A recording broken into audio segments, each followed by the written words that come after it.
Et voilà maintenant un autre genre de grand frisson, un film d'horreur qui ne ménage pas les nerfs de ses spectateurs et c'est à cela qu'on reconnaît sa qualité. Ghostland sort mercredi sur les écrans et pour nous en parler ce soir, Mylène Farmer, bonsoir. Bonsoir. Merci beaucoup d'avoir accepté notre invitation. Alors si ce film est déjà un phénomène, c'est précisément parce que vous y tenez un rôle et je voulais montrer quelques images avant de vous laisser la parole. Regardez, vous allez assister à une avant-première demain au Grand Rex à Paris. Regardez ces fans qui sont déjà là. Certains ont posé des jours de congé. Et certaines envisageaient même, nous disait-elle tout à l'heure, de rester toute la nuit pour pouvoir vous apercevoir demain soir. Est-ce que vous êtes surprise toujours de ce que vous déclenchez ? À chaque fois surprise, comblée, heureuse et je pense que demain sera une soirée assez incroyable pour moi aussi. Alors vous avez une double actualité cette année, vous avez ce nouvel album que les fans attendent avec impatience, on connaît seulement le premier single et puis vous avez ce film. C'est un hasard parce que vous vous faites relativement rare, est-ce que c'est le hasard du calendrier ou est-ce que ce métier vous manquait, vous en Absolument aviez envie ? rien de prémédité, si ce n'est que je vais vous répondre, oui, ce métier me manque terriblement, j'ai très envie de revoir le public, de remonter sur scène, de faire un album, d'écrire, bien sûr. Alors on va parler de cette créativité et de cette place à part que vous avez dans l'univers artistique français après ce reportage de Sophie de Vessière et William Villemain. C'est à ce jour le seul morceau connu du prochain album de Mylène Farmer. J'ai le sang qui broie du noir. Des paroles mélancoliques, une tristesse déjà explorée dans d'autres titres. Ce qui change, c'est le rythme. Je peine à rire, je peine à croire. La musique est signée Feder, un DJ a priori éloigné de son univers. Le fait qu'elle ose tester des nouvelles scènes, un nouveau genre musical, moi je trouve ça fort parce qu'il y a peu d'artistes aujourd'hui sur la scène française qui est capable de faire ça, de prendre des risques. Qu'est-ce que tu fais ici ? Deuxième prise de risque cette année, Mylène Farmer est à l'affiche d'un film à grand frisson. De quoi elle parle cette histoire ? Elle incarne une mère de famille prête à tout pour défendre ses filles. Il tue les parents et épargne les filles. L'artiste avait déjà tenu un rôle au cinéma. C'était il y a 24 ans dans Giorgino. Répète-moi en face ce que tu viens de me dire. Depuis, plus rien. Celui qui l'a convaincu de revenir au cinéma, c'est le réalisateur Pascal Laugier. Il l'a rencontré il y a 3 ans. Il mettait en scène ce clip. J'ai découvert, en la dirigeant sur le clip de City of Love, que Mylène était peut-être d'ailleurs, avant toute chose, une comédienne. Cinéaste, c'est mon métier, c'est un truc que je repère tout de suite, il y a un rapport au regard, à l'angle de caméra, la perception de la lumière, cette façon qu'elle a de proposer des choses. Avec Ghostland, Mylène Farmer évolue avec aisance dans un univers qu'elle affectionne, sombre et fantastique à la fois. Allô ? Jane ? Je t'entends pas. Alors on rappelle que ce film est interdit aux moins de 16 ans. Pourquoi vous avez eu envie de jouer dans un film d'horreur et finalement pas dans une comédie romantique ? C'est drôle parce qu'on parle souvent d'un film d'horreur ou un film de genre et dans le fond je me dis peu importe le genre. J'ai rencontré moi un réalisateur qui est exceptionnel. Je vais me permettre de dire c'est un putain de réalisateur, vraiment. Et puis il y a un scénario qui est absolument remarquable. Quand j'ai découvert à la lecture de ce scénario, je ne pouvais plus le laisser. Et c'est vrai que j'ai dit immédiatement, je veux faire ce film. Un film qui a eu d'ailleurs plusieurs prix. Oui, au 3 Festival prix. de Gérard May.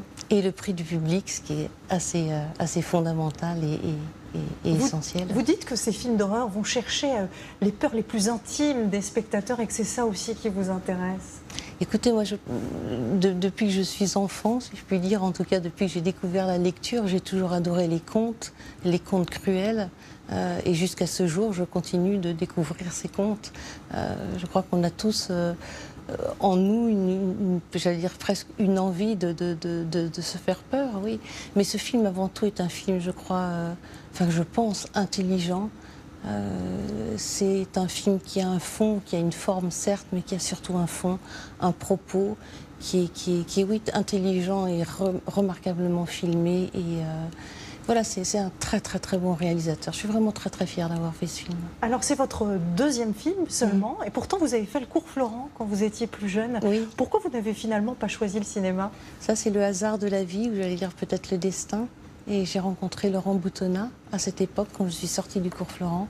Et vous avez nous choisi avions, la chanson. Oui, mais un amour commun pour le cinéma quand même. C'est ce pourquoi nous avons fait aussi ces clips, qui sont des clips très longs, avec cet amour du cinéma, de l'image. Alors c'est vrai que dans les années 80, vous révolutionnez même le genre. Comment vous êtes pionnière sur ce terrain-là? Qu'est-ce qui vous donne cette envie-là?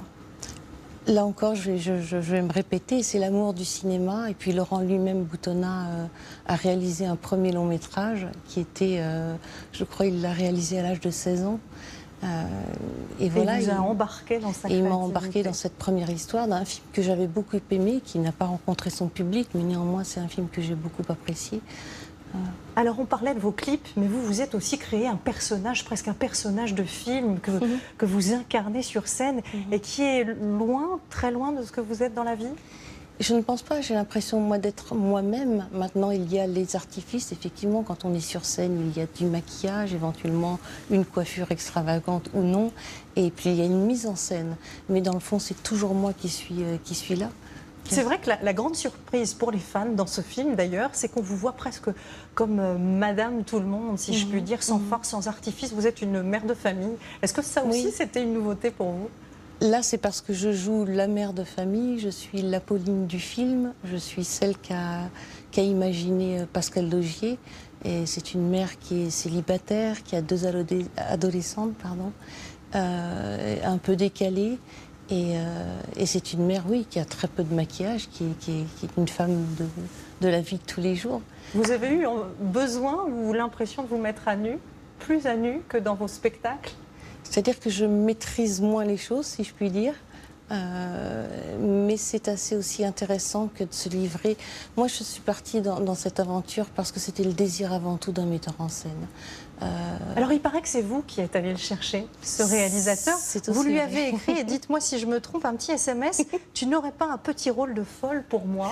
Est-ce que c'est comme ça que vous vous voyez? Alors, d'abord, je l'ai appelé pour réaliser un clip, parce que je pensais qu'il pouvait vraiment faire quelque chose d'incroyable. Et il a fait quelque chose d'incroyable pour moi, pour la chanson City of Love.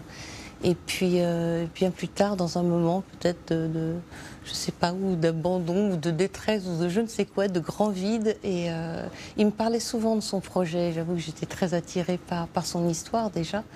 Et je lui ai dit, je lui ai envoyé un SMS, je crois, à 2 h du matin. Et je lui ai dit, dis-moi, tu n'aurais pas un rôle de folle, n'imaginant pas une seconde qu'il allait me répondre, oui, bien sûr. Mais voilà, spontanément, il m'a dit, bien sûr, pas un rôle de folle, tu l'as déjà fait. mais j'ai un rôle pour toi, le rôle donc de Pauline, la maman de ces 2 jeunes filles. Alors, je disais en titre que vous mettez vos fans au supplice.